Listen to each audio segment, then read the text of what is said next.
মে মাসের ৩ তারিখ থেকে শুরু হচ্ছে বাংলাদেশ বনাম জিম্বাবুয়ের মধ্যকার ৫ ম্যাচের টি-20 সিরিজ। আজকের এই ভিডিওতে প্রথম টি-20 ম্যাচে বাংলাদেশের একাদশ নিয়ে আলোচনা করব। শুরুতেই বলবো যে সাকিব এবং মুস্তাফিজ প্রথম ম্যাচে খেলবে না, তাদেরকে বাদ দিয়ে একাদশ সাজাবে টিম বাংলাদেশ। মূলত টি-20 বিশ্বকাপকে সামনে রেখেই এই টি-20 সিরিজের আয়োজন করেছে বিসিবি, কারণ জিম্বাবুয়ের বিপক্ষে ওয়ানডে ও টেস্ট ম্যাচও ছিল, কিন্তু সেগুলো বাদ দেওয়া হয়েছে। যাই হোক, বাংলাদেশ বনাম জিম্বাবুয়ের মধ্যকার প্রথম টি-20 ম্যাচটি অনুষ্ঠিত হবে মে মাসের ৩ তারিখ সন্ধ্যা ৬টায়। তো এবার চলুন দেখে নেওয়া যাক প্রথম টি-20 ম্যাচে বাংলাদেশের একাদশ। Number 1 Tanzid Hasan Tamim, opening batsman. Number 2 Liton Kumar Das, top order batsman.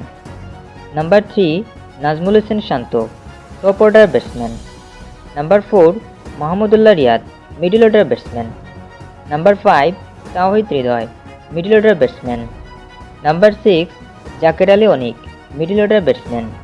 Number 7 Sheikh Mehedi, bowling allrounder.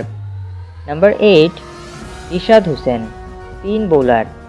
Number 9 Mohammad Saifuddin, fast bowling allrounder.